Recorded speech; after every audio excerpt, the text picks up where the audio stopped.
Welcome to The Last Man. I'm Jeremy. And I'm Terry. How are you doing today, Terry? I'm doing well. Good. Glad to be here. Glad to have you. So it's we've been trying to get an episode pulled off now for a few days, so it's good to finally be recording. So we've got a few topics that we're going to get into today. Some of them are interesting.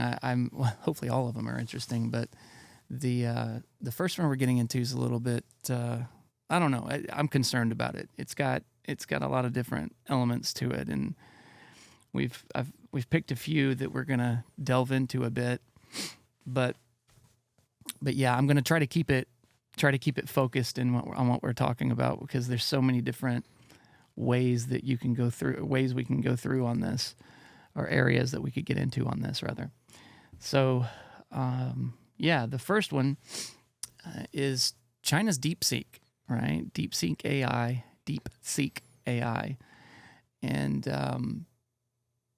so what do you know about it? What do you so far? What's your understanding? Well, I know that the market that has been running on this whole AI technology thing took a big, deep dump. Mm-hmm.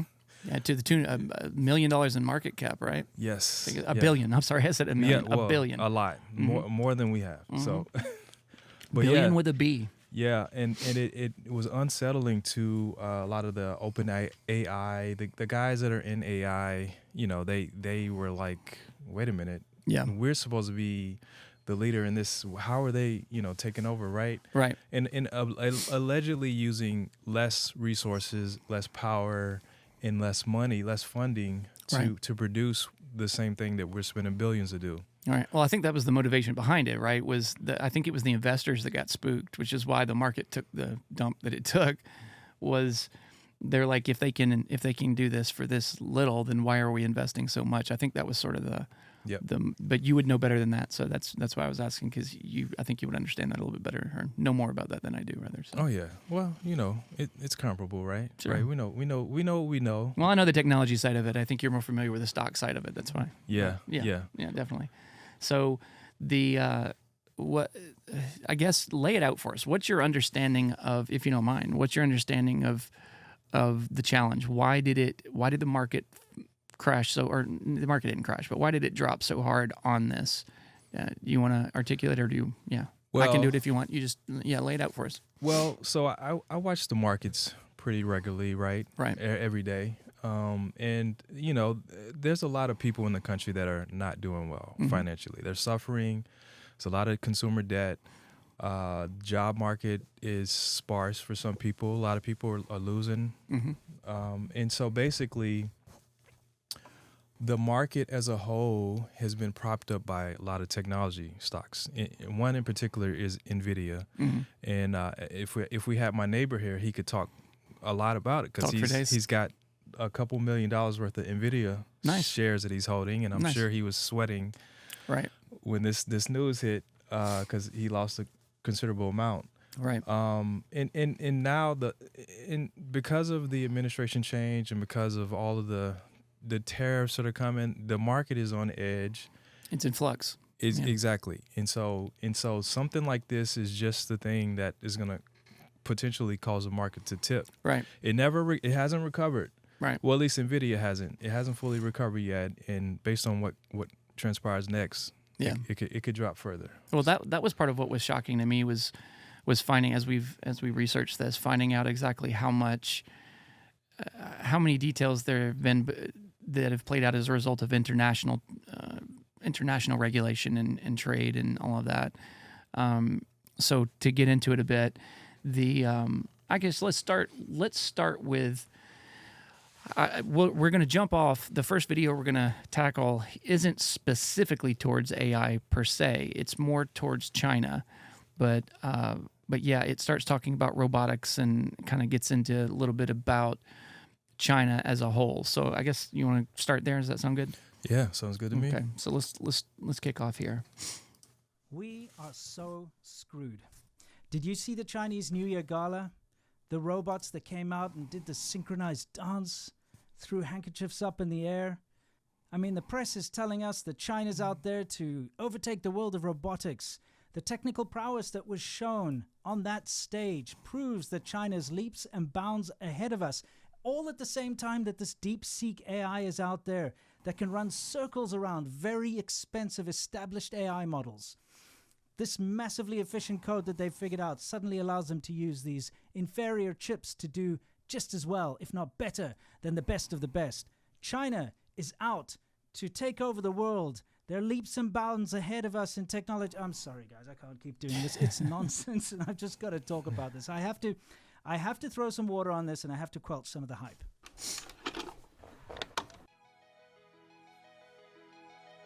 Something that shaped who I am today is travel. China, India, Vietnam, Japan, Europe, the States. Traveling is something I can recommend to everyone. It opens your eyes, teaches you about the world, and in some cases makes you a more rounded person. One thing that's always been a hassle, though, is getting a SIM card. When you land in another country, one now or prepared. Fine.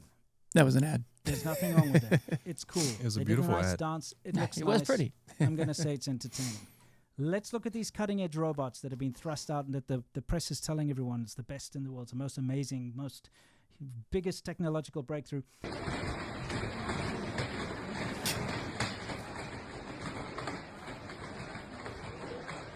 Is he driving it with a controller? Are they being driven? Let's look at some Boston Dynamics I can't robots from tell. about 4 or 5 years ago.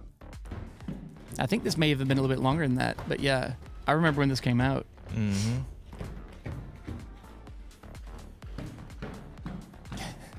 Most humans can't do that. Right.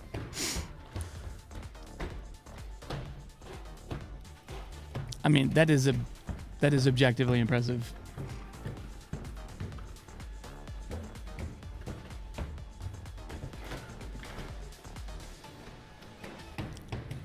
That's a lot. Mm-hmm. That's a lot of robotics working in concert. Shut up. Hang on. Cutting-edge Chinese robots? I want to know if they put the sound effects in. Boston Dynamics. Right? Sounds like a metal working factory. It sounds like it's about to fall apart.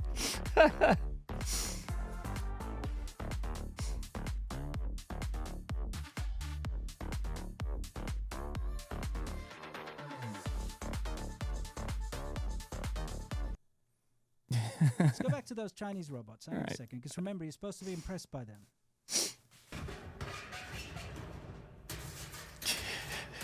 No, someone has to be trolling us with those sound How effects. about Boston Right. Dynamics? They have again? to be. Wow. Yeah.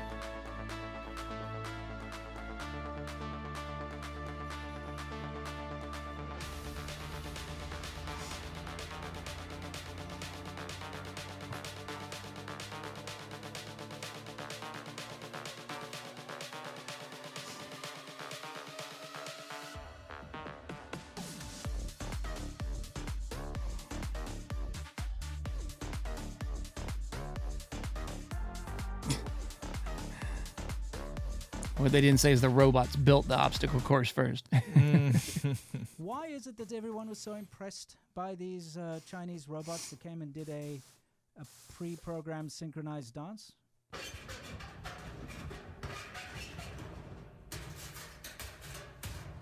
Why? I'll tell you why. It's because they were told to. Because you were told to be impressed by all the news outlets, by all of the propagandists on social media. I wasn't impressed. I was amused by it. I thought it was cool. But you know what? I've been following robotics, and I know if they could do anything close to what the Boston Dynamics robots have been doing for decades now and currently in this year, yeah, okay, I would be impressed. But it's not impressive. It's mediocre at best. But somehow the entire world is duped and whipped up into this like fervor to say how incredibly technologically advanced China is. Okay, now I'm going to stop there because that makes the point. Mm-hmm. So I think there are a lot of China seems to be very, very intent on showing the world how advanced it is, how it's ahead. They almost make it, they paint a very adversarial picture with the rest of the world, in my opinion. It seems like they're saying, look at how far ahead we are, we're the best. And they do this in a lot of things, which leads into, and that's the reason I picked this as the first place to start, because it sort of leads into this interpretation, or this way that when you look at China's entry into different markets over, say, the last 30, 40 years. Now, China's changed a lot. They've industrialized. They're a very different country today than they were 40 years ago. But I don't know if you remember when we were young, but there was this attitude of China was having a huge impact on U.S. markets because they were reverse engineering technologies out of the U.S. and in many cases violating intellectual property rights and violating patents and selling them. And they didn't really care because their view on it was, even if we can't sell them in the States, we've got 1.4 billion people here. We can sell them locally and make tons of money. And so they ended up pirating a lot. There was a lot of different areas, different products that were made. And ultimately, it seems like a lot of them turned out to be a little lackluster. Like they weren't what the hype originally painted them to be or presented them to be. But that gives us a segue into DeepSeek, because I think it's important to consider that when we start talking about DeepSeek, this historical precedent for that being the way that China seems to enter into markets. Now, I'm not trying to disparage China per se. I'm not trying to say, oh, look, they're horrible. I'm just saying this is the pattern that they've shown. So enter DeepSeek.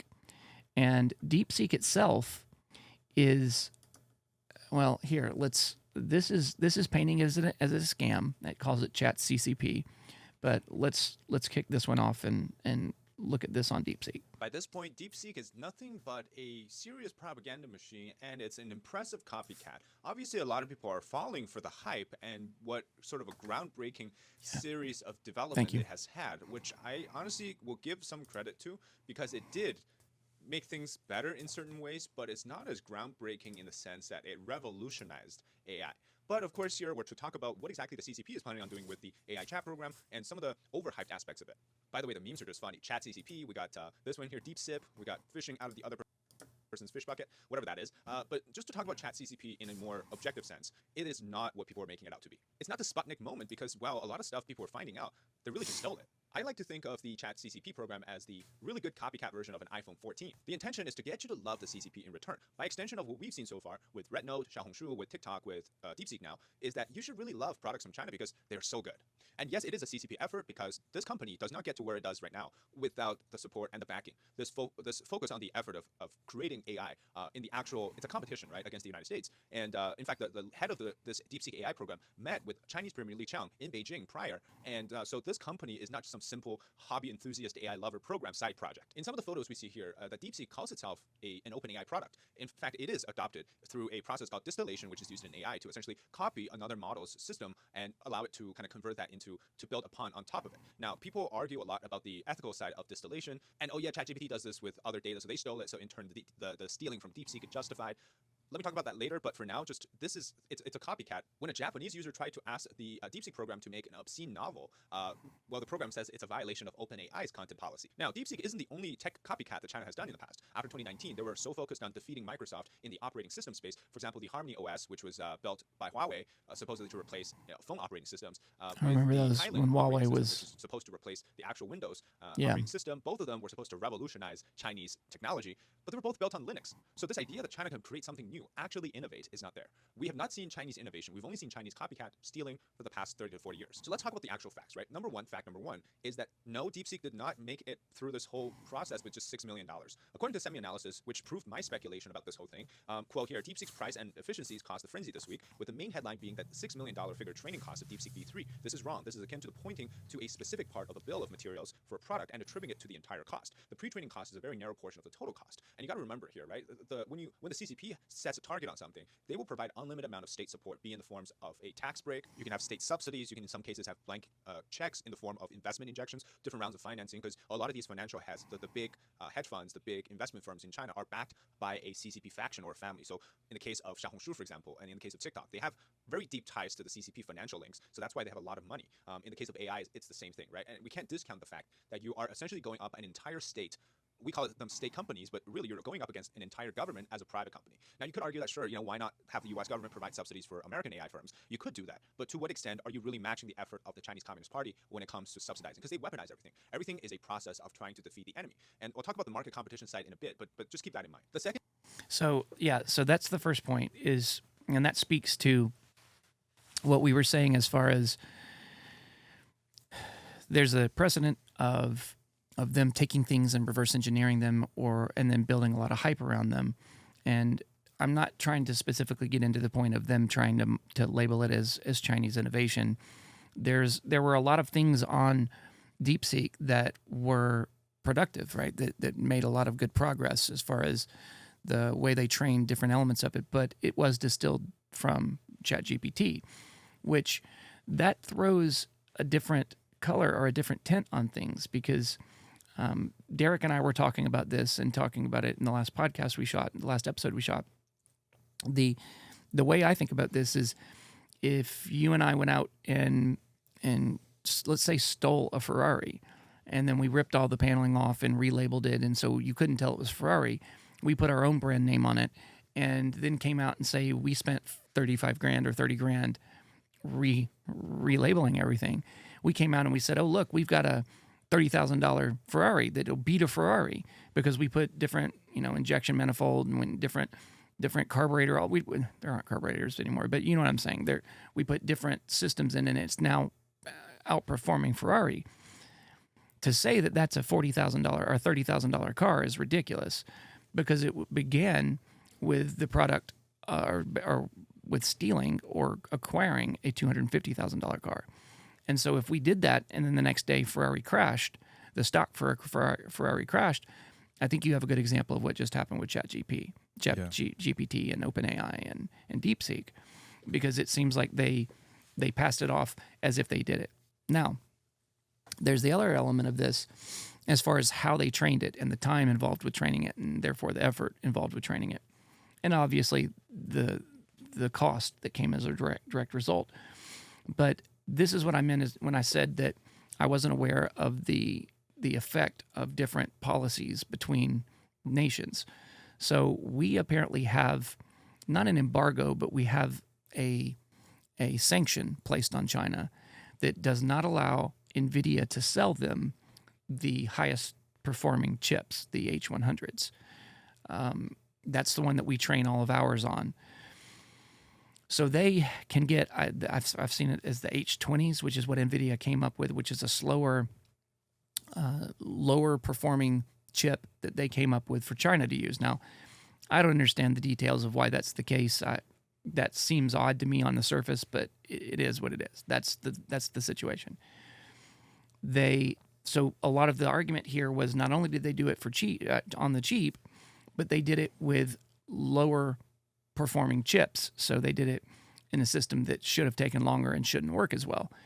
And it's still outperforming. This would be the H800s, I guess is what it is.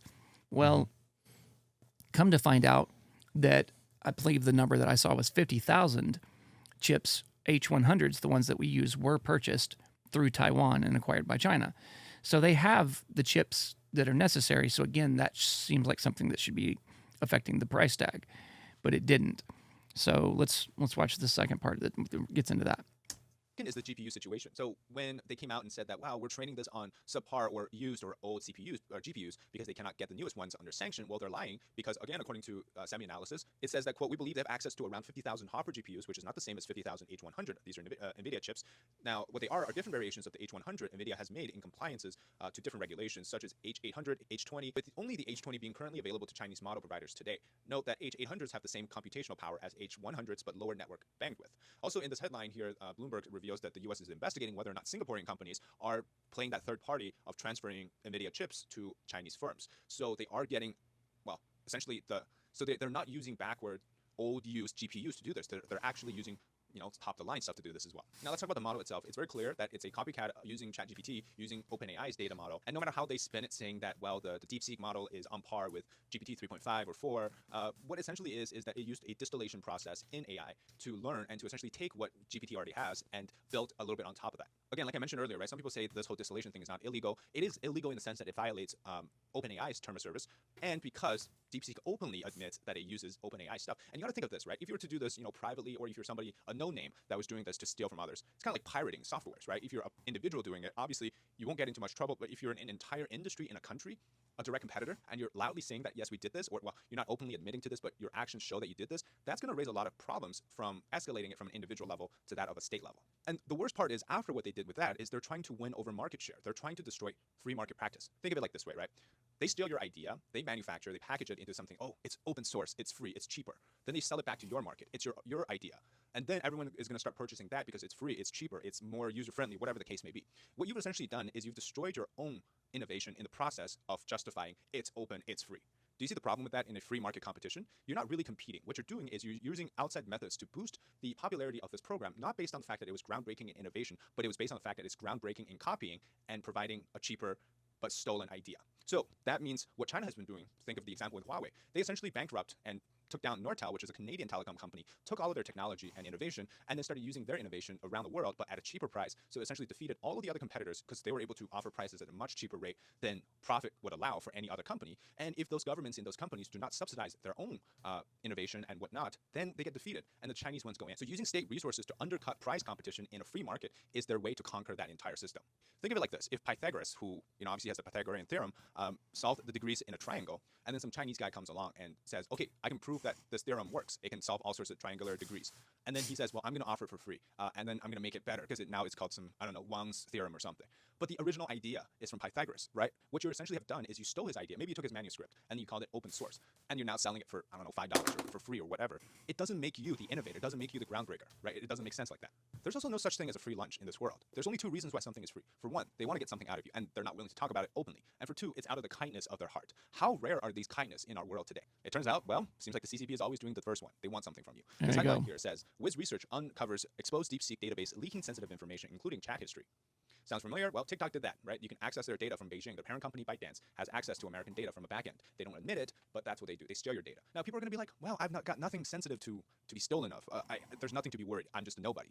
Well, in that case, why not just upload things like personal address, phone numbers, email address, all your sensitive passwords, bank account numbers, specifically the 4 pins that allows me to access it. How about your social security number or whatever the equivalent of that number is in your country, who your best friends are. Everything you do on the device. Secret chat with your friend, your girlfriend, boyfriend, wife, family members, whatever. Tell me about your medical history, who your most favorite person is in this world, and whoever you like to visit on a Sunday, or what restaurants, or maybe your favorite place to stay, your favorite artist, anything. Okay, just tell it to me. I'll keep it a secret. You can email it to me, and you can find the email address, and I'll keep it a secret. It's definitely much better than telling that to the Chinese government, is it not? Or maybe that's your thing. You like to tell these very confidential information to anyone that you think is worth your time, for the sake that it's free and it's open source. If that's so that's the second part of this, or I guess it'd be the third part at this point. But this is where the timing comes into play and looks suspicious. Is keep in mind what was going on in the world at this point.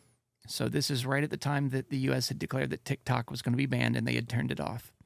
So they turned off TikTok, which has been exposed for mining data just unscrupulously. They mine all sorts of data out of your phone, and they store it on Chinese servers. So that was the whole discussion about whether TikTok should be purchased by U.S. companies so that this data isn't in the wrong hands, so that it is. And so the conclusion was, look, we just have to ban it. So they ban it. As soon as they shut it down, DeepSeek comes out. DeepSeek is released, and immediately, as soon as it's released, it goes number one on the App Store, the Apple App Store. And that really strikes me as odd, because all of a sudden it's this competitor that came out. They did a good job of marketing it, of getting the word out that it's competitive, it's on par or even better in some circumstances than ChatGPT. So all of a sudden, millions of Americans rushed to download it. And it's like, look, the government just protected us. So you're just going to go download the other thing? And some of the stuff I've seen shows that it supposedly has instruction set level access to the devices. that they're installing it on. So you install DeepSeek in it, it can interface at a hardware level that gives them access, like you just said, to chat history, to browsing history, to geolocation data, to all of this information. And how many of us use banking, do banking on our phones? How many of us do things that we don't want sensitive information to be captured and stored in places where they could be used for nefarious purposes? And that's where the question comes in about it being owned and run by the CCP.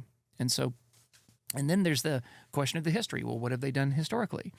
They've stolen and misused data and information. So it starts to paint this picture that's very frightening, because it looks like, you hear the term like prelude to war, or it looks like they are intent on maintaining a backdoor access to Americans, American systems, American devices.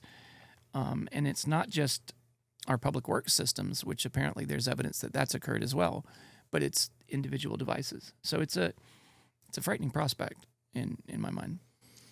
Well, I guess I have a bit of a thought that just popped into my head as we were talking about this, because there has been a history of a lot of bootlegging of U.S. technology, movies, music, all of the sorts. I mean, we've ordered DVDs before years ago off of eBay, only to find out that it's a bootleg and it came from where? China, right? Right. So maybe I know that there is the suspicion that maybe they're posturing for war, but maybe they just love us so much. Did they want all of our credit card information? That they want to replicate us. I mean, there's cities in China that they have replicated U.S. cities. They've replicated Paris. There's places in China that they've rebuilt. Yeah. I mean, it looks amazing. Yeah. But then when you go into what they've built, interior, it's regular Chinese dwellings. Right. It's not. Right. It's a facade. Right. Right. So and that maybe it's not a war thing, but maybe it's just they love to replicate beauty that they see elsewhere. Yeah, I hadn't considered that aspect of it. It's an interesting perspective. I hadn't thought of it. Yeah, it's like the guy in school copying your paper, or maybe we were the one that was copying the notes. Yeah. We don't want to necessarily fight them. We want them to live so we can continue replicating and thus thrive. And you might be right. You might be right. The things that I think that point to nefarious purposes are things like hacking telecom and maintaining backdoors to telecom companies. That happened a few weeks ago with T-Mobile, AT&T, Verizon. They were all compromised. And giving them the ability to track down to the user level in specific circumstances, geolocation information and stuff like that. So where are people going to be? I think this all changes also. Well, the access to public works, that they think that like pipelines and nuclear generation facilities have had access provided. The question is, do they have access to any military data? Because then you start talking about our defense capabilities and our Iron Dome and things like that. Our satellite infrastructure, the military satellites, the civilian satellites. It's just it's a lot of, and then you look at like the whole thing going on right now with the Panama Canal, right? The reason that Trump's administration Trump has been so aggressively talking about Panama and the Panama Canal is because he said things like, we've given it to Panama, not the Chinese. So, and the reason is because the Panamanians have farmed out or outsourced the management, the security, the operation, and maintenance of the Panama Canal to Chinese firms and Chinese companies. And apparently there are Chinese troops at the Panama Canal at all times. Mm-hmm. So it's like, and that's 62% or 60, either 62 or 65% of our goods are shipped through the Panama Canal. So it all starts to point to this picture of, okay, what is it that, vulnerability, right? There's just a lot of exposure. There's a lot, if you look at it from a risk mitigation standpoint, there's a lot of risk that's going on. So yeah, I hear what you're saying, and it may not be nefarious necessarily. I think it's just concerning. Let's say it like that at this point. There's one more that we'll check out, and let's kick this off and see. We're watching the Code Report. My conspiracy theory is that OpenAI has been DeepSeek all along, and this was just the most genius marketing trick of all time to assert their dominance. I wouldn't put it past Chief Persuasion Officer Sam Altman. He's just a con man, and he lies to everyone. But now, OpenAI and Microsoft are accusing DeepSeek of distillation, where you take one big expensive model like O1 and use its outputs to transfer knowledge to a smaller model. Thus far, they haven't provided any hard evidence, but there are screenshots like this going around the internet where DeepSeek provides a response that should only come from ChatGPT. That's not a smoking gun though, because this type of content is all over the internet now, so DeepSeek could have learned it organically. However, Microsoft, which provides the servers for much of OpenAI's compute, said they observed someone in China extracting large volumes of data from the OpenAI API, and they believe these accounts may be linked to DeepSeek. In other words, DeepSeek is basically Robin Hood stealing from the rich to give to the poor. Distillation generally provides better results compared to reinforcement learning, where you actually feed the model new data with a reward function. Distillation is not controversial, and DeepSeek has models distilled from Llama and Quen. In fact, you can even distill OpenAI models as long as you don't use the API to build a rival model, and that appears to be the root of OpenAI's beef. Right. And get this, Alibaba just released Quen 2.5 Max just minutes ago, and although it's not a reasoning model, it's an open model that beats DeepSeek v3, Claude, and GPT-4o on these benchmarks. And not only that, but yet another Chinese model called Kimi-K 1.5 just came out and apparently beats OpenAI O1. We're now in a China versus China AI race with the United States falling behind. Meanwhile, Europe is focused on other technological innovations like bottle caps you can't take off. Many people have complained that DeepSeek is highly censored, but it's relatively easy to jailbreak if you're a senior prompt engineer. But speaking of irony, last year Midjourney accused Stability AI of image theft, but none of that matters now because DeepSeek also just released the Jana series models, which do diffusion-based image generation, and while the quality is not as good as Stable Diffusion or Midjourney, it's yet another open source model you can use commercially, and that's good news for humanity. But another interesting detail about DeepSeek is that it achieved 10x better efficiency than other models, in part by not using CUDA, NVIDIA's proprietary platform for running code on a GPU. Instead, they used NVIDIA parallel thread execution directly, which conceptually would be similar to building a website with assembly code, and is just another example of how cracked these DeepSeek engineers really are. Now, another major criticism of DeepSeek is that when you use it on the web, all your prompts, data, and keystrokes go to China. If you care about privacy though, you shouldn't be using the internet anyway. Instead, you should use it locally like I did in this video on my second channel. But the most important trend here is that open source is winning. That means if you're a developer, now is the time to start building. Okay, so again, this is the idea that we're falling behind in that context bothers me because it doesn't strike me as falling behind when you are the source, you are the progenitor, right? You are the one that came up with the system that enabled them to build what they're doing. And so essentially, these are the AI wars that we're talking about. This is like the commencement of the AI wars that everybody's predicted are going to happen. And we built it, and as it gets better and better, all of a sudden we have people that have copied it and started trying to improve it and make it more effective and quicker and faster and more user-friendly and all of that. And there's not a problem with that. I think competition inspires, quality, so that's not an issue. The issue is looking at it like we're behind, because this strikes me as a situation where possession is 9/10 of the result, right? Because if you have it, then you can use it.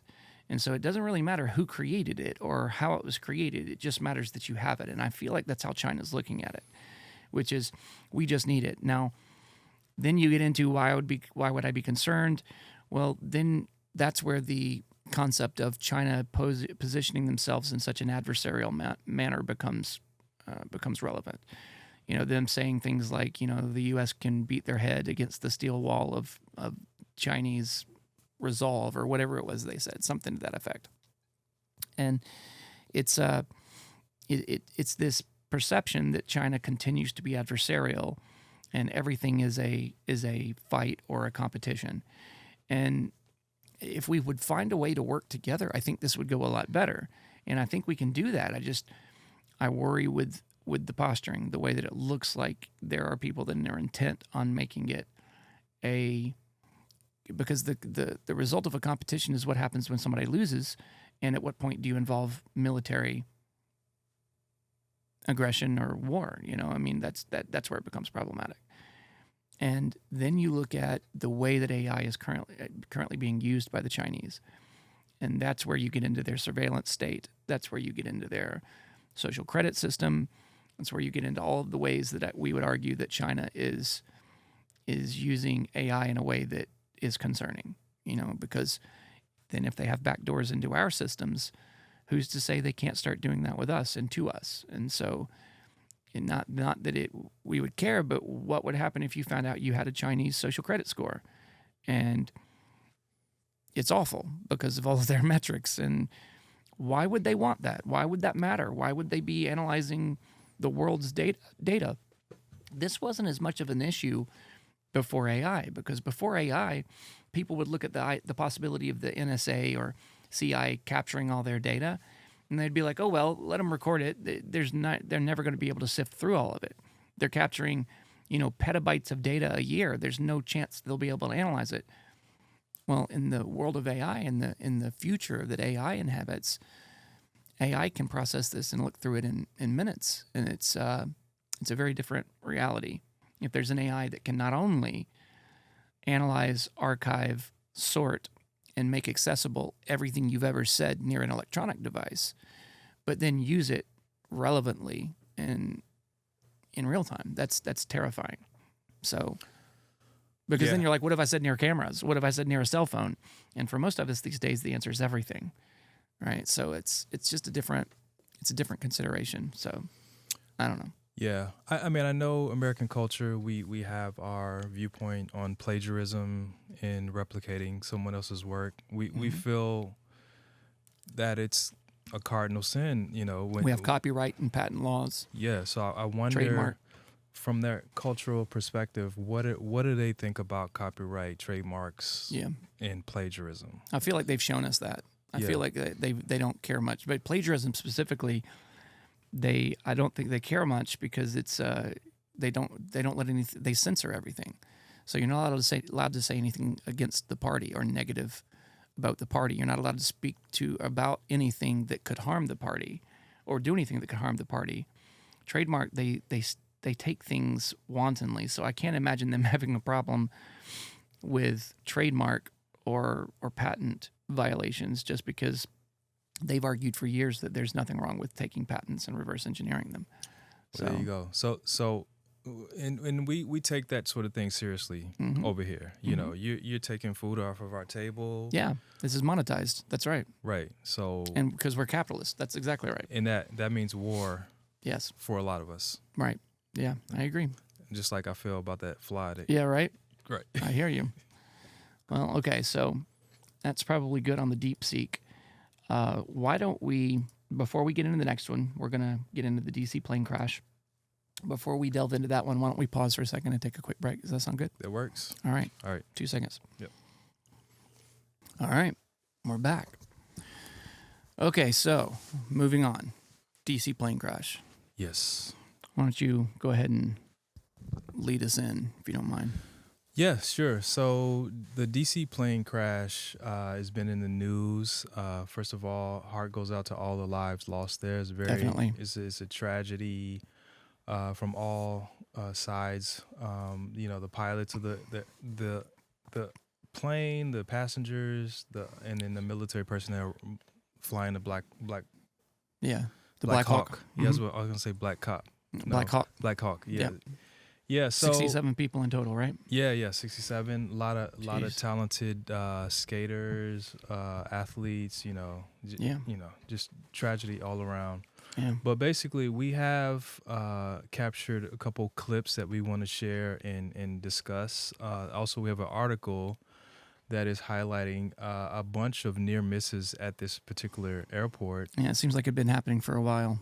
Yeah, which, when you hear all of the accounts, it looks like the perfect storm. It looks like these are issues that mitigation steps should have been taken to limit this. And then also, through the clips, we'll have a pilot and professionals, and also Jeremy is, he's been in these aircraft before. He can speak firsthand about placement and experience. Different version, but yeah. H60s. the Navy's version of the Black Hawk. But yeah. Yep. So, without further ado, let's check out the You want me to first. drive? Yes, yes, please. I am Mac illiterate. No worries. One of my buddies is a retired colonel from the United States Army who flew Blackhawks. And here is what he texted me moments ago. There's only one thing for certain, Wayne. They flew without a crew chief on the left-hand side of the helicopter that could have seen the approaching aircraft. Everything else is wild speculation and not worth taking the time to talk about. You'll be disingenuous if you say anything other than that. The Black Hawk was short a crew chief. It's that simple. Don't play expert on this one. Everyone else is embarrassing themselves. This is a simple case of the Black Hawk not visually seeing the American Airlines plane until it was right on top of them before they collided. They had no eyes out the Black Hawk on the left side. The Black Hawk pilot in command's primary mistake was not flying with a second crew chief on the left-hand side for a flight in dense D.C. air traffic. Trump has not been told about the lack of a crew chief yet, apparently. Just a reminder that I was both a Black Hawk pilot and a Black Hawk crew chief, so I know both worlds and both positions' full We'll need to unmute responsibilities before we talk. to keep the aircraft clear of disasters and collisions. The Black Hawk So just tell me when. will take most of the blame, but the Black Hawk unit commander should share the blame for not forcing the flight to have a full crew of 4 with both crew chiefs aboard. This flight commander could have denied the risk assessment unless a full crew was aboard the Black Hawk. In other words, he should not have let it take off.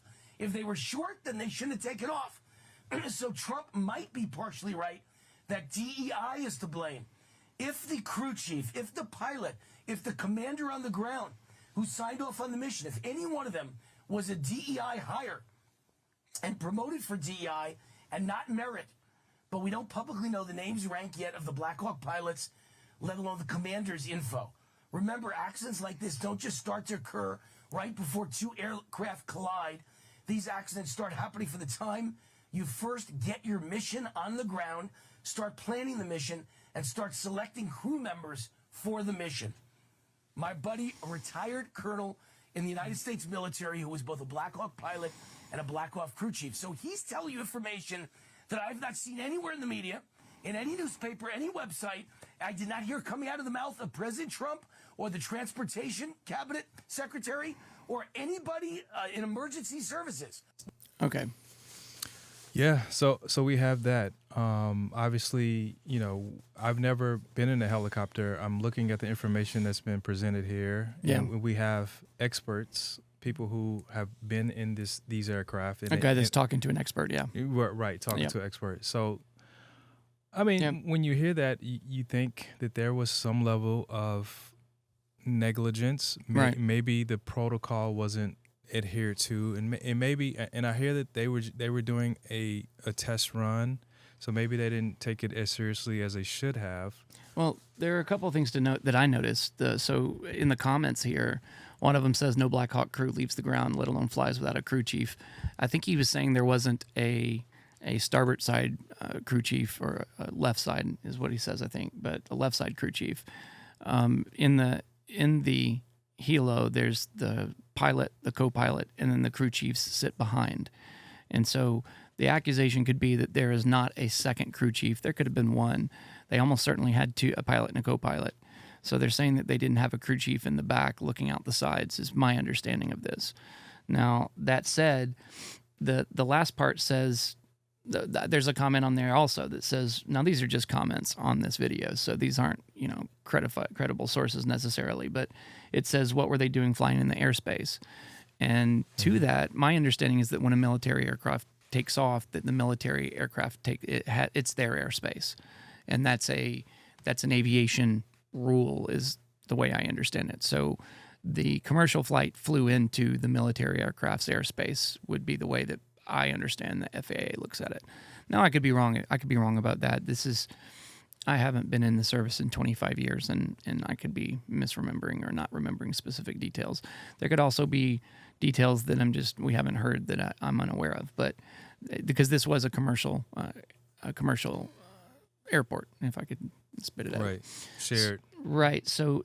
But when military aircraft are operating in civilian airspaces, the military aircraft, it becomes their airspace. So they will typically notify the ATC tower, say, hey, look, we're in the air, and then the air traffic control will route around their airspace. But I don't know. I haven't heard who was in and who wasn't in. The idea that they took off without a crew chief at all seems unlikely. I think the accusation is there wasn't a second air chief or crew chief, if I could get it right, a second crew chief in the back. That's what I think this guy is saying. So let me ask you, when these aircraft, when the helicopters are airborne, how many personnel should be on board? At least 3. You would have at least one crew member in the back, a crew chief sitting in the back, and a pilot and a co-pilot. They don't, at least as per military spec, they don't fly solo. So you would have the co-pilot, which is typically the commander of the unit, and then you would have the co-pilot, and then at least a crew member, so one air crew member involved. Now, again, this is Navy, so I don't know the differences between Army and Navy. I don't know if they have different regulations for Army. I mean, let me say that differently. There are definitely different regulations for Army and Navy. What they are, I don't know. We flew off of aircraft carriers, so it was a little bit of a different circumstance. And again, we almost never flew in civilian airspace unless we were flying, to the boat from base, from our air station, our home port. But yeah, typically it would be at least 3. So Okay, yeah, and that's how many were recorded as being flying the helicopter. Is that what it was? Yeah. Okay, so Yeah, 2 guys I didn't see and a that. lady. Okay, so so then that would be a pilot, co-pilot, and one crew chief sitting in the back. So yeah, at least as I understand it. So yeah. Now there's that. Now the point that you were speaking to, are we ready to go to the next one? Because this is what I think is a very salient point, which is the history of near misses, and this one gets into Reagan National Airport, and it starts off. Well, here I'll let you go. This is you keep. Yeah. Keep So this is an article on the BBC, and essentially it opens up with a pilot by the name of Mike Slack, and he's basically talking about a near miss that he had as he was flying into the airport. And he's now an aviation attorney, it looks like. Yep. And so basically, and I'm not going to read every word for word, but his plane almost got hit. Yeah, his plane almost got hit. And then if you go further down, you'll see additional stories. When something like that happens, typically it says near misses are far from the norm across the country. At this airport and across the country are far from the norm, and fatal collisions are even rarer. Wednesday's crash, in which 67 people died, has renewed calls to reevaluate safety protocols and shone a spotlight on air traffic at Reagan National Airport. When something like this happens, typically it's something that slipped past many safeguards, said Ron Basman, a retired air traffic controller. And it looks like there are multiple, MIT aeronautics professor, his comments, small media transport crashed into buildings in Philadelphia. That was earlier last week. But yeah, here, we can watch this. I forgot we were going to walk through this one. All right, let's settle down. Yeah, there's going to be an advertisement. So yeah, it's saying that there were multiple situations where near misses occurred, and they should have been warning bells, saying that we needed to review safety protocols. But yeah, is that a skip? I just knew. There we go. My wife was telling me, he's not flying as frequently. Maybe it wasn't him. I don't know. My heart just broke. I had been texting him earlier. This is a guy that was the father of the Black Hawk pilot. Okay, so this isn't what I thought it was. This is him just saying he knew something was wrong. I thought that was going to describe the point of the article, but there's a steady rotation of people at the top. So what they're saying is they were properly staffed, but that kind of segues us into the last part, which is regarding what Trump said and whether or not it was contributable to DEI. And let's go ahead and, if you're okay, let's go ahead and watch that. And, Yeah, and we'll get sure. into the last bit of it. So here. I'd like to request a moment of silence for the victims and their families, please. And we're muted again. I speak to you this morning in an hour of anguish. We are one family, and today we are all heartbroken. We're all searching for answers. The FAA is actively recruiting workers who suffer severe intellectual disabilities, psychiatric problems, and other mental and physical conditions under a diversity and inclusion hiring initiative spelled out on the agency's website. Can you imagine? Are you saying this crash was somehow caused and the result of diversity hiring? And what evidence have you seen to support these claims? It just could have been. We have a high standard. We've had a much higher standard than anybody else. And there are things where you have to go by brain power, you have to go by psychological quality, and psychological quality is a very important element of it. These are various very powerful tests that we put to use, and they were terminated by Biden, and Biden went by a standard that's the exact opposite. So we don't know, but we do know that you had two planes at the same level. You had a helicopter and a plane. That shouldn't have happened. Mr. President, you have today blamed the diversity elements, but then told us that you weren't sure that the controllers made any mistake. You then said perhaps the helicopter pilots were the ones. See, I don't think he made did. the mistake. I don't think he It's all blamed under it specifically. I understand that. That's why I'm trying to figure out how you can come to the conclusion right now that diversity had something to do with this crash. Because I have common sense. Okay. Okay, so I don't. Yeah, that. Go ahead. Sorry.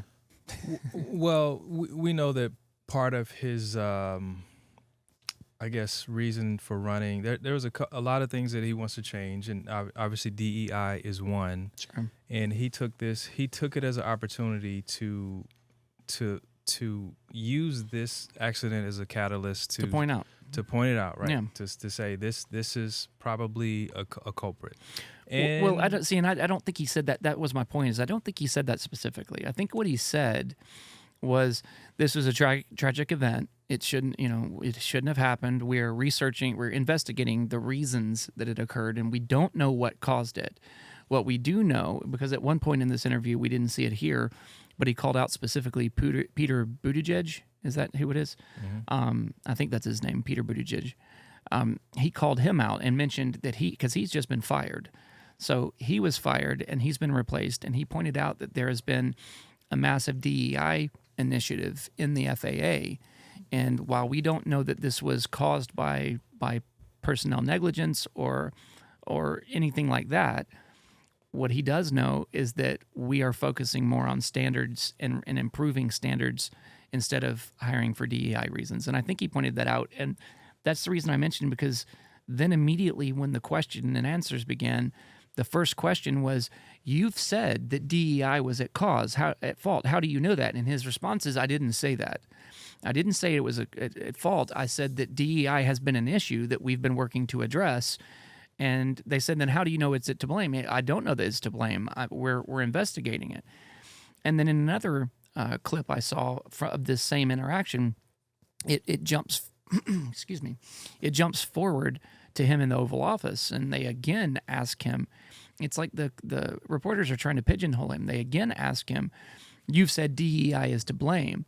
Why do you say that?" And when they phrase it like that, he responds like, well, we don't know that it's to blame. We're investigating it. And then the response and the title that you see is Trump was challenged after blaming DEI for the plane crash. Here's what he said. I don't think he did blame it. I think he just said that DEI has been a problem. We're fixing that problem, and we don't know what caused this yet. Well, and I think the rest is just media hype. Well, there's footage of him signing an executive order shortly after the crash. Sure. Maybe we should have queued that up as well. Maybe we can find it. Yeah, we can quickly here. Let's go to YouTube. The source of truth. Right. Of course. So. All right. So I guess Trump DEI executive order after crash. Let's see what he says. Yeah, there we go. We have breaking news out of Washington as well. President Trump is set to sign multiple new executive orders today that could dramatically reshape the nation's military. Trump's defense secretary pick, Pete Hegseth, reported for duty at the Pentagon today. It is his first day at the Department He's not the of Defense pick. He's the after defense he was secretary confirmed now. by senators on Friday night in a 51-50 vote. That vote required Vice President J.D. Vance to break that tie. NBC News White House correspondent Yamiche Alcindor joins us now. Yamiche, good to see you. We're talking about 4 different executive orders that President Trump is set to sign. Can you briefly describe them? Some of these changes are going to have profound effects. That's right. There's going to be at least 4 executive orders after, of course, President Trump has signed so many during his first few weeks here as new president. So here are 4 of the ones that we're expecting. Yeah. Reinstating service members discharged for refusing the COVID-19 this might be vaccine. too old. The executive 6 order days says that ago. those reinstated will receive This was the day full he their former signed. rank and full back pay with benefits. So there's money in. So that's them reinstating service members. That's where the ones that were discharged for refusing the COVID vaccine, he reinstated those. He ended the DEI programs throughout the federal government, Iron Dome, and new policy on transgender service members. So Involved there. you want to keep going? Well, there was one specifically. Let's go back where it was. Let's see. Plane crash in D.C.? Yeah, let's go there. Thank you very much for seeing me twice today.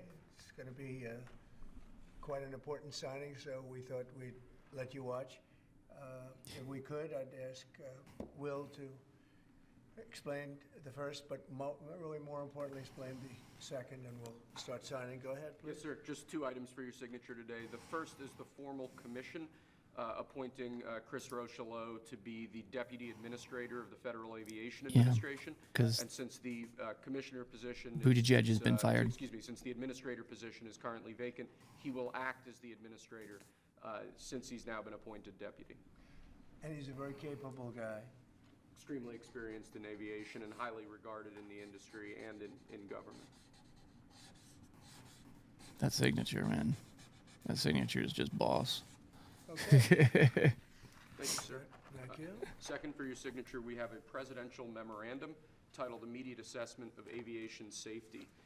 In light of the damage done to aviation safety by the Biden administration's DEI and woke policies, what this presidential memorandum orders is for your Secretary of Transportation and FAA Administrator, in this case acting FAA Administrator, to basically ensure that we are actively undoing all of that damage, that we are assessing how much damage was done, and that we're ensuring that people hired within the FAA, in keeping with your memorandum of January 21st, are only the most outstanding, capable people for the jobs that they're being hired into. Okay, is that what you're looking for? In other words, competence. Yes, sir. You want to keep going? Elevating competence over everything else instead of the DEI policies that were pursued by the Biden administration. I think everyone understands that. We thought. And Obama. Yes. Both of them. Okay, but Biden much worse. Not only that, what they've done is just crazy. I just so can't, many other ways. can't not slam Biden. Okay. Mr. President, to be clear, Here it goes. Are you saying race or gender played a role in this tragedy? It may have. I don't know. Incompetence might have played a role. He should have led with no. But we want the most competent people. We don't care what race they are. We want the most competent people, especially in those positions. And you're talking about extremely complex things.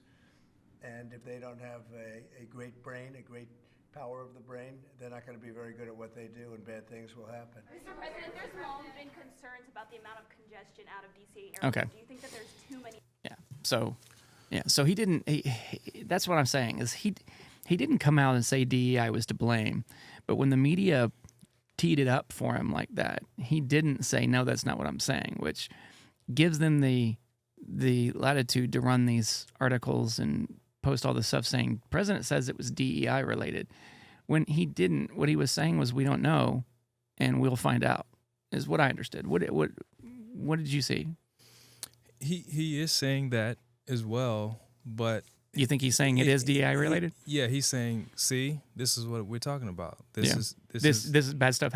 Right, bad stuff happens because of the policies that Biden and Obama, brought to the forefront. DEI. So, which I hadn't seen it in this context. I had seen this. This is what I was talking about in the Oval Office. I hadn't realized that they were signing it, one of them specifically, for the FAA and the aviation industry to be re-evaluated. So that makes more sense. Yeah. I guess that in that light, it makes more sense. But yeah, I mean, and this is Trump.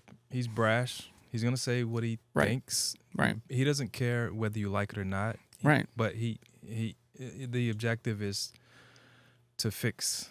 He's trying to fix. He has good intentions, but you might get a bruise here and there if you too break a few eggs and make an omelet. Right, exactly. Right. So, but yeah, so that's that, and then we have another clip here where we have a pilot that has some in-depth information. We got conversation between the Black Hawk pilot and the control tower, or ATC, right, in which they are communicating, hey, there's a plane very close to you. Do you see it? And the pilot of the helicopter says yes, but let's just watch the clip. He'll outline it. Here's what happened last night. I'm able to secure the actual audio from the incident over the Potomac last night. Let's listen in together. Yeah, 789 contact Don't Mark today. Okay. American 130 for the final. You're going to see a back and forth now between Reagan Tower and the various aircraft that they have lined up on approach into the airport. This happened at about 8:46 p.m. Last evening, and you can see there's several airplanes lined up. That's typical coming in about that time of night at Reagan. They're talking to American Airlines 3130, which I think is number 2 for the runway. They're telling them to slow down to their final approach speed because they're separating everybody on the way in. It's going to turn out that American 3130 is a key player in what happens here. Well, American 3130. Pat 25, traffic just off the Wolf Bridge is here today. Pat 25 is the helicopter that ran into the CRJ 700. It was a PSA flight. The flight number is 5342. It would go under the call sign Blue Streak 5342. You don't ever hear them talking to tower. They've already been cleared to land on runway 33. So they would come in on an approach on runway 1, and then they would kind of circle the land on runway 33. It's a little shorter runway, but they take some of the regional jets and they put them on that runway. Pat 25 is the Black Hawk helicopter that is just south of the Woodrow Bridge, and they've just taken off. They're airborne. The tower is saying to them, there's traffic. It's a CRJ. It's at 1,200 feet, lined up for runway 33. Do you have that traffic? Pat 25 is going to call back and say yes. It's 1,200 feet, start runway 33. Pat 25 says, has the traffic in sight, request visual separation. What that means is that they're going to take responsibility for visual separation from that aircraft. What happened? Here's what I think happened. This is not the final word on it, but what I think happened was it was at night. There's several airplanes lined up. There is that Blue Streak 5342, which is a CRJ that they ran into. Right behind them, just a few miles, is American 3130. Everybody has their lights on as they're coming in. I believe the helicopter looked at the American 3130 and said, I've got the traffic in sight, and they never saw the airplane, the CRJ that was right next to them. That's my conjecture. So they didn't realize it. They saw the plane 2 miles or a couple miles behind them, thinking that was it. Didn't realize how close they were. So this is typical stuff that's going on at a busy airport. They're lining somebody up to take off. They're saying, pay attention. I'm going to give you an immediate takeoff here. I've got traffic lining up for runway 33. That's the CRJ that got ran into. And he's on a 6-mile final. It might be somebody even behind him, but they're lining everybody up to take off into land.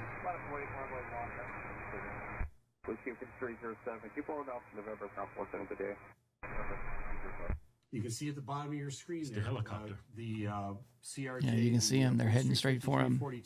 They're beginning to now kind of come out a little bit to line up the runway to land on runway 33. They're not going to go right straight down the river. They got to come out a little bit wider and come in. But remember, Pat 25, which is up here, the helicopter at the middle of your screen, they've already said we accept responsibility for visual separation. American 16, They don't see it. So back to what the video on America's Real America's Voice, they don't see the plane on their left. Right. They don't even see it. Because they're missing their crew chief. Yeah. Or they saw the one that had just passed them, and that's the one they were accepting responsibility for, right? Or they're looking at the one behind.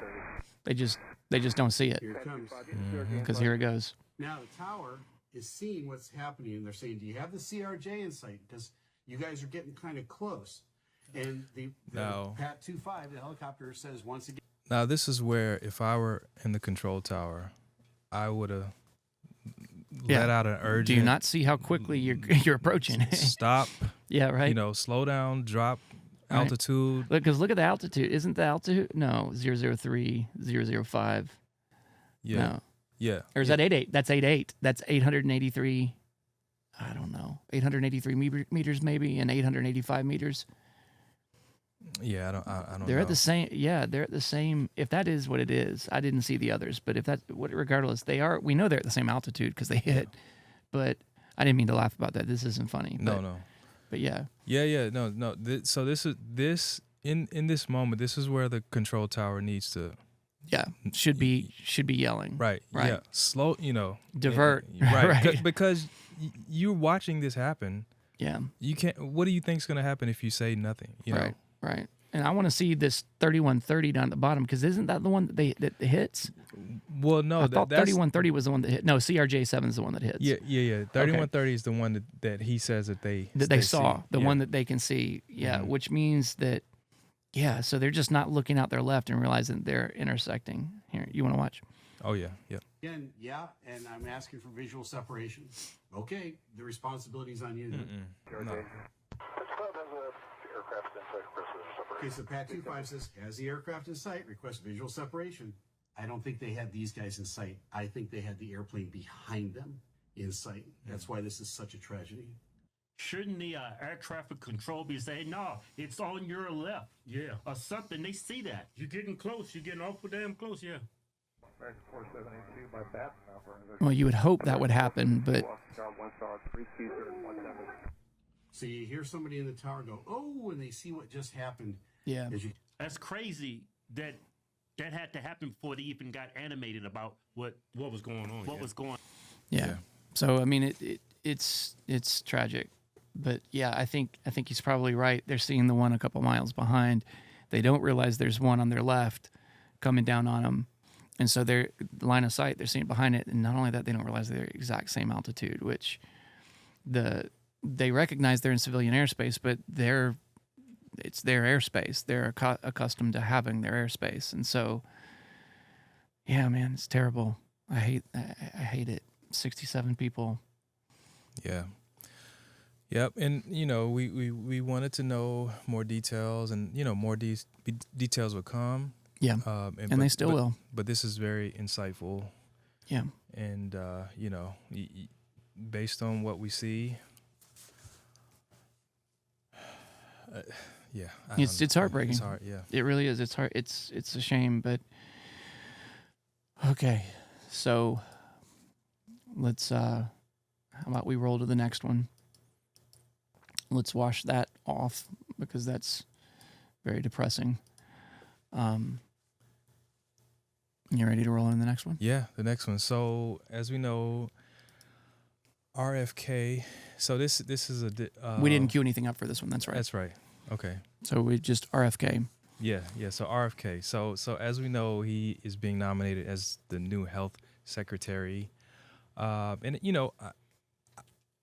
I'm happy about it. Me too. Right, because the light needs to be shined on the fact that there are harmful substances that are in our food, in our candy, in our cosmetics, in our lotions, shaving. And there's an app that I downloaded on my phone. I can't remember what it's called, but it's a neat little app where you can scan the barcode, and it will tell you the toxicity level of whatever product you use. Yeah, I've used one of those for years. I don't remember the name either, but I've used one for years because it'll tell you. I've used it for like lotions and face creams and stuff like that because it'll show you if it's got like parabens and parabens, whatever. It'll tell you if it's got stuff that's harmful. It'll tell you if it has any chemicals, if it has fragrances, if it has all that stuff. And so I've used that because you can stand in the aisle at the pharmacy or wherever you're buying the lotion or whatever it is, and you can scan it and it'll give it a rating. Yes. It's great. Absolutely. It is great. And part of the thing that it's so important to me is I have an autoimmune condition. Mhm. And technically, most of America does. Yeah, Anyway. one form or another, yes. Yep. So, and if not autoimmune, then neurological or something. Something. Yes. We've got something. And it going might on. have to do with these chemicals. Exactly. Exactly. Now, me being a multiple sclerosis survivor or living with it. Living with multiple There you go. sclerosis. When I was diagnosed back in 2011, You're like, what? I didn't have the strength to stand anymore. Like I had Right. to sit down. Really? And the doctor was literally like, okay, we got all these medicines. Which one do you want? And I'm Right. like, that's how it goes? I Right. just need to pick something? Yeah. So, and I ended up taking needles, injections for the first 2 years, and I got tired of it, and I stopped. Which I don't think anyone should stop taking their medication. Yeah. But for whatever reason, I stopped it. Not without talking to your doctor and Right. Yeah. Talk to your doctor. Yeah. Stay on your medication. Right. But through my journey, I found this book called the MS Recovery Diet, right? And it talked about, there's no cure for MS, but there are triggers. And, no one can tell you what your trigger is. It's up to you to do experiments, right? You eat, clean up your diet, and then slowly introduce things back into your diet. If you have a reaction to it, like you feel ill or sick, right, you should probably not eat that, right? So I went through that process, long process, painful process. Yeah. And I found the foods that work for me, which all it is meat, vegetables, and fruit. Just eat. Right. Drink water, Right. right? Don't drink all the soda, the processed stuff, ice cream. Oh my God. I love ice cream, but yeah, what's not to love? Right. It's perfect. But I feel sick. I have migraines. I have all sorts of things. And a funny, I don't want to say funny thing happened. I had a cousin that stayed with me a couple years back for 3 months. He loves cookies, loves ice cream, loves brownies. So they were in the house. Oh my God. Yeah. Every day, right? Yeah, and why so not? and I couldn't resist. Yeah. But the thing is, at this point, I'd lived with MS for at least 10 years. Yeah. And I was healthy. My scarring had started was pretty much dissolved. I still have blind spots in my visual. Tell me what MS is. I'm not completely. I don't understand it. Okay, so multiple sclerosis. So basically, it's an autoimmune condition where your body attacks the myelin. Well, your white blood cells attack the myelin sheath surrounding your nerves. Okay. And then because that's what determines longevity and cell replication is your myelin sheath, isn't it? Exactly. So and then what happens is, as that happens, inflammation occurs at that site, which then damages your nerves. It's the inflammation. Okay. And the thing is, the foods that we eat, there's plenty of foods that we eat that cause inflammation, right? And that pretty much glucose, which sugary, sweet stuff. For me, dairy. I mean, I can do a steak, but everything's in moderation, right? Sure. But make sure that meets the appropriate percentage of your meal type thing, and you're not like most Americans eating 85% steak and 10% vegetable or 5% vegetable and 10% dessert type of thing. But yeah. So it's so basically through diet, I found the ability to live a healthy life and to control the MS from progressing. But back to my cousin. Yeah. After 3 months of living with them, I had new sclerosis pop into my brain. My MS doctor, my neurologist looked panicked. Yeah. Like you've been good for 10 years and now you got. What are you doing different? Yeah. What's going on here? And he had I guess another doctor. It was having a residency there. That first experience I had with another neurologist, hey, we got all these other drugs. Which drug do you want? Right. And I was just like, you know what? I told him, I said, give me 6 months. Right. We're going to do another MRI. I'm going to stop eating the ice cream and the cookies. Exactly. Right. And sure enough, the sclerosis were dissolved. Nice. Because of my diet. Wow. And so, and this is why I like RFK, because he is highlighting, emphasizing the benefits of, if not removing these things from our food, just regulating them. Regulating, clearly identifying if it has it. Right, so you can stay away from it. Exactly. Right. Especially if you plagued with some sort of condition that you don't know how to fix, right? A lot of times it just goes back to just eating a clean, healthy diet, getting rid of all the box processed stuff, the cookies, ice cream, or restricting it greatly. You know? Well, that was his whole thing. So he was an attorney that litigated big ag companies, so the Monsantos, and his entire job was chasing down these cases and trying to hold them to account for damages done. And that's why I think it's interesting, just the idea of him being so think about what happened. He ended up joining the Trump administration. He's a Democrat, man. He is a Democrat of Democrats, generational Democrat. And he ended up joining, and tons of Republicans were like, yes, because I think like there were a ton of people that voted on the right, like me, that had, were more moderate, weren't necessarily diehard MAGA Republicans, but they and the fact that RFK was shut out and snuffed out so effectively by the Democrats was not just concerning, but it was like, here's somebody actually trying to make a difference. And ultimately, that's why if you've never heard him explain his reasoning for going over to the Trump administration and joining them, it's worth listening to, because it's very interesting. He basically said, look, I realize this is probably the last chance I have, and I had to ask myself, do I want to make a difference? Mm-hmm. What am I willing to put my money where my mouth is, right? Or my mouth where my money is?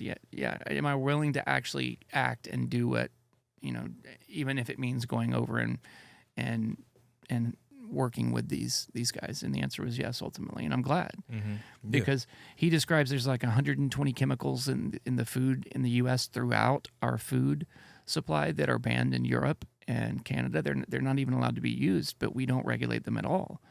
And at the same time as the introduction of all of these synthetic parts, where we had chemicals to the food, and we started the monoculture, the monocropping, where we just have one crop that requires very unique profiles of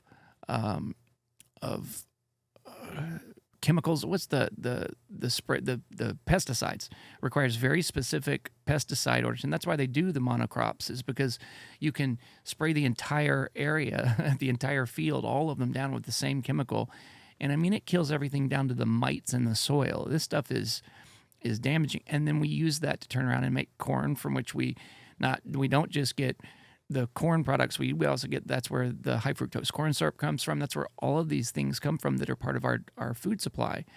And around the introduction of this, and when these things were introduced to the American food supplies, that you're talking about the 80s, the late 70s, early 80s, where all of these neurological disorders began, ADHD, tons of different disorders that are afflicting the American population. And now we end up in a situation where 65-70% of Americans are afflicted with some sort of chronic illness, and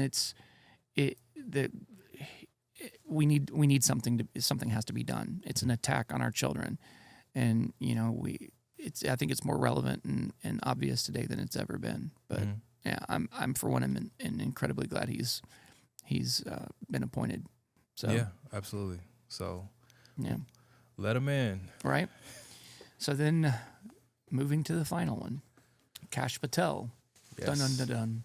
Yes, FBI director nominee. Yeah, and he's been appointed now, hasn't he? Has he actually been appointed yet, or is it still? I'm not sure. They're still waiting. Yeah. Well. Yeah, I don't know.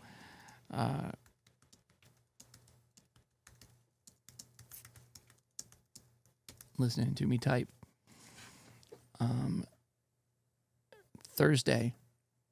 Patel has been nominated to replace. So the resignation was effective on the 20th. He appeared on Thursday. So yeah, so it doesn't look like he's been confirmed just yet, but either way. So yeah, let's get into the issue. Go ahead and take us there, if you don't mind. Yeah. So I think he's a good pick, right? I agree. I didn't know anything about him until he was nominated. You know, full transparency here. But from it's okay. What I knew was very limited as well. So I mean, I'd only seen him a couple of times before that. So okay, yeah. Well, now that we are getting to know him, and through his testifications, and his you know, the senators are trying to beat up on him here, right? About, you know, his involvement with January 6th. I think there was something about a song that he alleged. Yeah. So this was. Yeah. Here we go. Yeah. So you want to watch this? Yeah. That's. Is this the one with the? Okay. Yeah. This is the 9-minute. Yeah. This is about. Yeah. So here, let's get into it and see if this is what we want to watch. Here's what you told Steve Bannon on his podcast. So what we thought would be cool is if we captured that audio, and then of course had the greatest president, President Donald J. Trump, recite the Pledge of Allegiance. Then we went to a studio and recorded it, mastered it, digitized it, and put it out as a song now releasing exclusively on the War Room. We. If you had nothing to do with it, Mr. Patel, why did you tell Steve Bannon and all his listeners that you did? That's why it says we, as you highlighted. So when you said we, you didn't really mean you. Is that your testimony? Not unless you have a new definition for the word we. After you said that we digitized and recorded it and all that, did you take it to a studio and digitize and record it? Me personally, no. Okay, so you were lying to Steve Bannon and his audience. Is that what you're saying? No, I was using the proverbial we. Saying you were going to get this to #1 on the billboards, right, Mr. Patel? I think it did. Well, let me How about you ask them ask you if this. I have their backs, and let's see about that answer. Let me answer. ask you this. Right. This was his confirmation hearing on January 6th. Oh, no, about the January 6th song. Hearing, Senator Durbin asked you about the January 6th choir of inmates whose song you promoted, and here's what you said. I did not have anything to do with the recording. I did not have anything to do with the recording. Do you stand by that testimony, Mr. Patel? Senator, what I said was I didn't do the recording. You said you didn't have anything to do with the recording, which is interesting because here's what you told Steve Bannon on his podcast. So what we thought would be cool is if we captured that audio and then, of course, had the greatest president, President Donald J. Trump, recite the Pledge of Allegiance. Then we went to a studio and recorded it, mastered it, digitized it, and put it out as a song now releasing exclusively on the War Room. We. If you had nothing to do with it, Mr. Patel, why did you tell Steve Bannon and all his listeners that you did? That's why it says we, as you highlighted. Yeah, and you're part of the we, right? When you say we, that includes you, doesn't it, Mr. Patel? Not in every instance. Well, you want to keep going? That's new. No, we can stop. So, they pretty much summarized the interaction in the beginning. Yeah. So we got cliff notes, and then we don't need to read the whole book. I agree. Yeah. So I was hoping to find a song. I wasn't able to find it. I don't know. I mean, we could try to search again for it, but it seems like it's been scrubbed from the internet, or maybe it's in a location that we just. Right. January 6th choir in Waco. Ladies and gentlemen, please rise and place your hand over your heart. Okay. For the #1 song on iTunes, Amazon, and the Billboard charts. Why is this so spotty? For all. Is this gonna be? It's the recording. It's that. Is it gonna be like a copyright type? Nah, we'll be all right. This is the J6 prison choir. Okay. Is what they're calling it. So I'm assuming this is the inmates. Wow. In prison. Okay. So that was it. So it was just a recording of the inmates. I see. Okay. And they were just trying to find a way to hammer him about his involvement and I don't know what I don't know what the issue is with it. We didn't listen long enough, I guess. I guess they look at all the January 6ers as criminals. And, You're a criminal? And you shouldn't associate with them. Right. I think Kash Patel should have gotten a different producer, though. He should have gone with DJ Khaled or someone. Right. What do you think? Right. Or Daft Punk. Yeah. Ooh. There you go. Yeah. Well, it was Diplo. It was right? just a choir style recording, so I don't think there was a lot of. I think the production was mainly negotiating to get access to them, but maybe if they had Meg Thee Stallion. Yeah. Co-star, there you go. Yeah. You know, I got you. Guess what?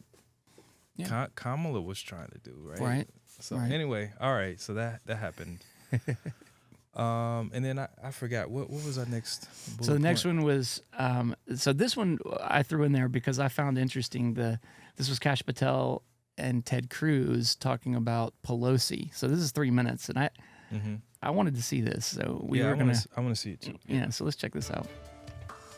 Hopefully it's not all text. President Trump's pick. Tough questions, but he's backed by Republicans.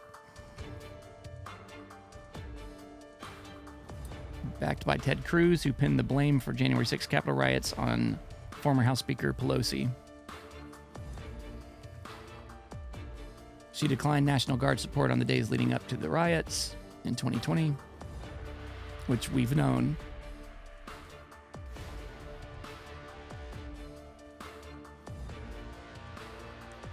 Trump had refused to concede to President Biden, leading to violent... What? What? Did that... What were is that you what happened? doing on that day? On that day specifically, responding to preparing to mobilize and deploy the National Guard once we got the lawful request from the local governing authority, which was the mayor of D.C. and the Speaker of the House. Now, how many days in advance were you working to prepare the Department of Defense to help secure the Capitol on January 6th? Days in advance, Senator, we were in the Oval Office on an unrelated national security matter with the President of the United States, the Secretary of Defense, the Chairman of the Joint Chiefs of Staff, and myself. And the President authorized up to 20,000 plus National Guardsmen and women to secure any security measures necessary related to And this is Trump. So we were moving to the fullest extent of the law before the requisite request came from a local governing authority days ahead of time. To be prepared. And while you were Chief of Staff at DOD, how many times did DOD approach Capitol Police and ask if they needed National Guard assistance? I believe those letters are well documented, numerous instances, and numerous of those instances, those requests were shut down. Now, am I correct that the Capitol Sergeant at Arms said assistance was unnecessary? That's correct, Senator. Who did the Sergeant at Arms report to? The Speaker of the House. That would have been Nancy Pelosi at the time. Is that correct? Yes, Senator. And would that also be Chuck Schumer, then the Senate Majority Leader? The Sergeant at Arms, yes, Senator, reports up there. Did Mayor Bowser, the Democrat-elected mayor in D.C., either request or allow National Guard assistance? She put in writing on the days leading up to January 6th a declination for National Guard additional support. And that letter is available publicly to the world. And just to speak English for folks at home, a declination meant she said no, don't send National Guard. Is that right? Yes, sir. Let me ask you a simple question, because from the questioning from my Democrat colleagues, they might think otherwise. Do you condemn violence against law enforcement? All of it. It's not just a yes, that's a heck yes. Resounding yes. Mm-hmm. So, yeah, that was his hearing. No, I'm sorry. That was Pelosi being involved. They didn't get into that though. That's what it says. But oh yeah, they did. They talked about the prior authorization, because that's what I heard. Mm-hmm. That's what I remember hearing was that troops had been authorized by President something like 6 days in advance, and continually, because Pelosi was the gatekeeper. She was the one that had to make the request, because the way the Capitol Police or the way the Capitol Police hierarchy works. And there was also one that I saw about the head of the army, either the commander of the army or one of the the head guy of the army, and I'm sorry, I'm not remembering his title right now, but he was the one that had given explicit orders to the National Guard not to respond without direct orders from him.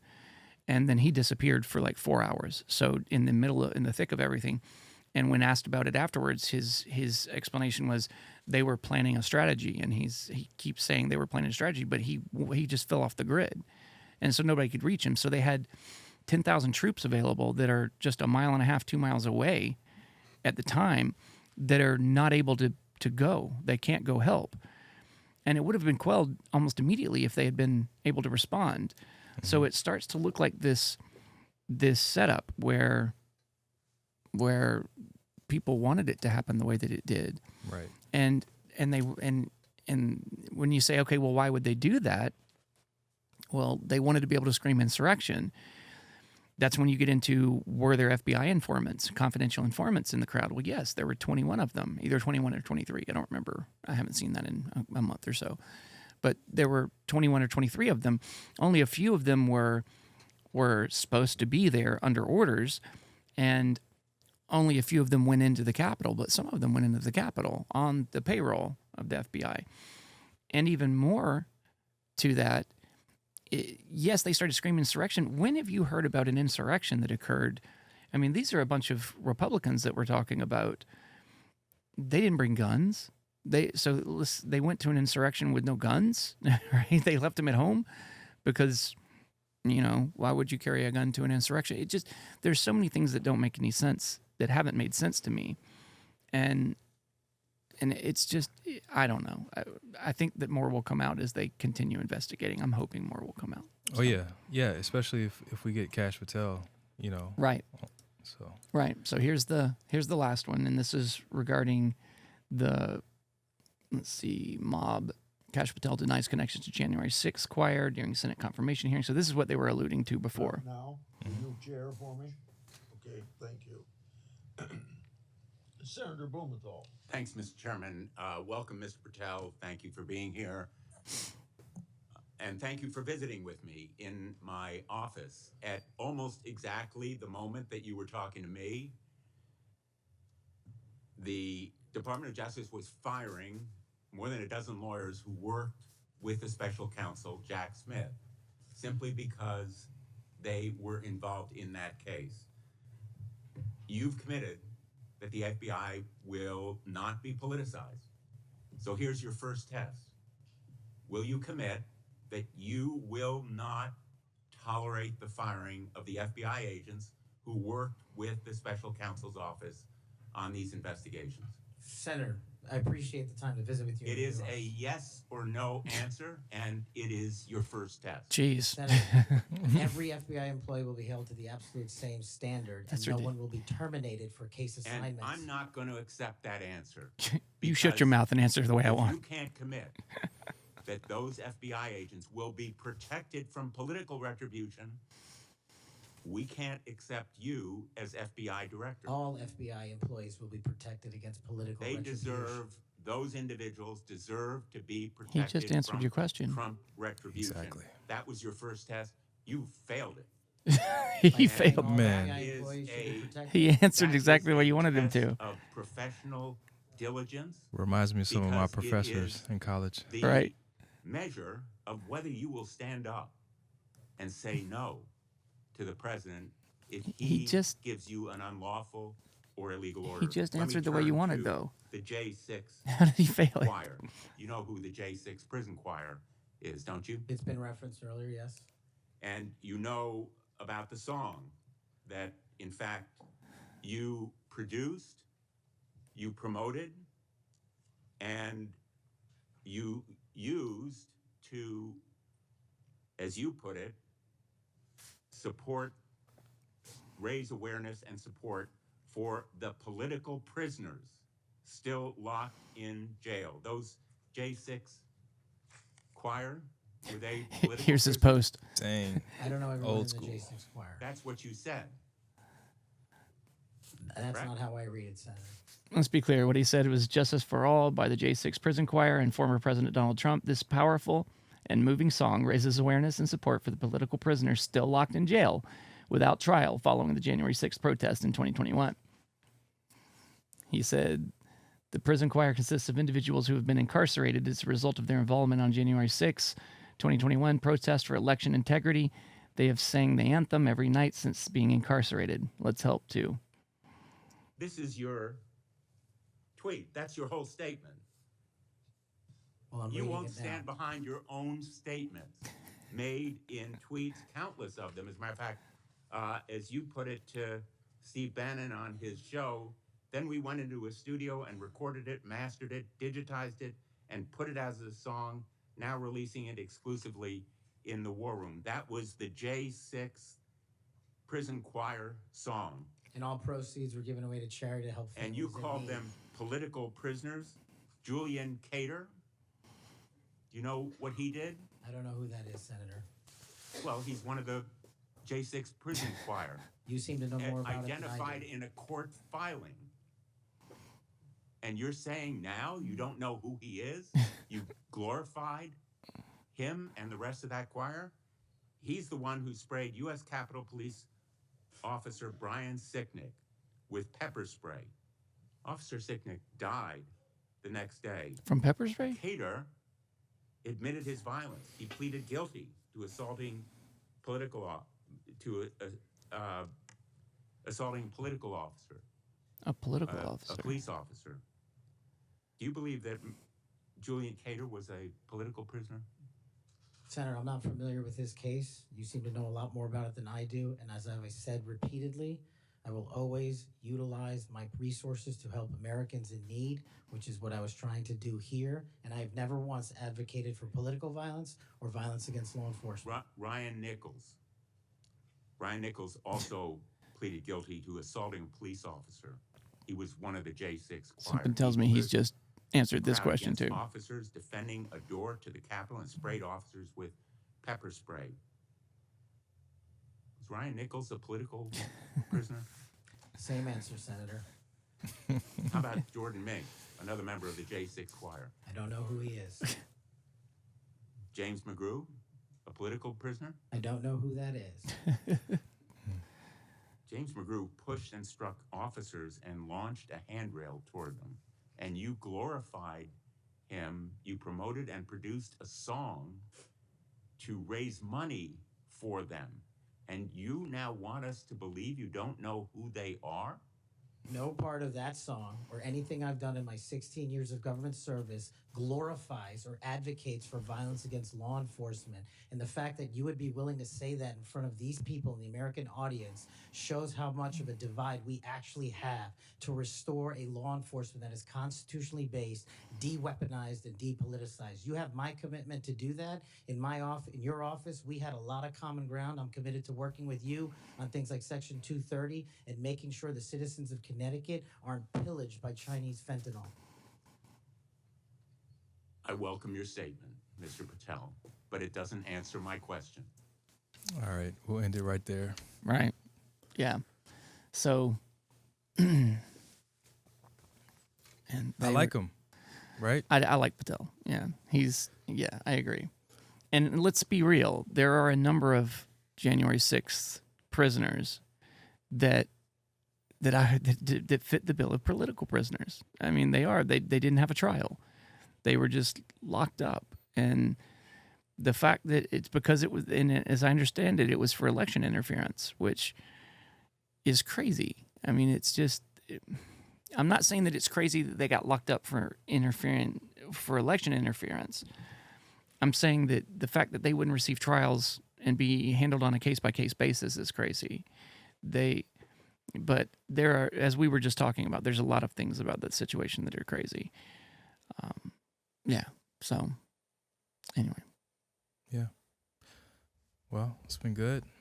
It's been real. It's been fun. It hasn't been real fun. No, it's been. I'm playing. Well, okay. Yeah. Well, let's go ahead and wrap. So, yeah, man. Yeah. Thank you very much for your time. I hope you have a good week, and we'll talk to you soon.